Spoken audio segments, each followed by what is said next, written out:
Sporadic clashes continued in and around Gaza. Syria al-Quds militants attacked IDF positions west of Gaza with drones. The greatest escalation is observed in the coastal areas.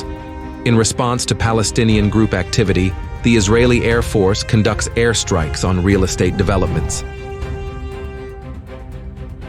In the run-up to the IDF operation in the central part of the enclave, fighting there is so increasing.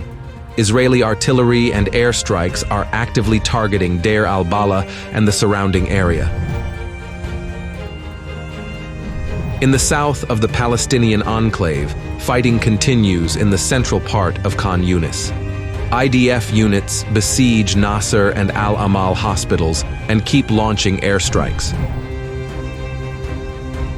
Palestinian factions attempt to counterattack strikes on IDF positions. However, Israeli forces continue to control most of the city. Israeli security forces continue operations in major cities and refugee camps. IDF soldiers and a member of the intelligence services are searching for and arresting Hamas functionaries. Local residents try to obstruct the Israelis and clash with them. Often clashes escalate into shootings, with improvised explosive devices being detonated. Hezbollah units continue to attack IDF positions along the border. They hit observation posts with ATGMs and also fire rockets at them.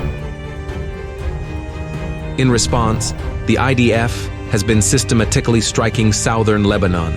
Dozens of localities have been shelled over the past 3 days. From inside Syria, pro-Iranian militias launched several rockets at the Israeli-controlled Golan Heights. In response, the IDF struck the suspected launch sites. Pro-Iranian militias again attacked U.S. bases in Deir ez-Zor province. At least 2 sites were hit by missiles and UAVs, but the outcome of the attacks remains unknown.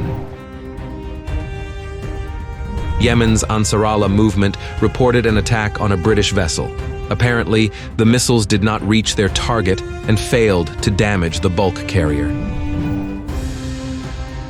In response, the US-British coalition again struck Houthi infrastructure. The exact results of the raid remain unknown at this time.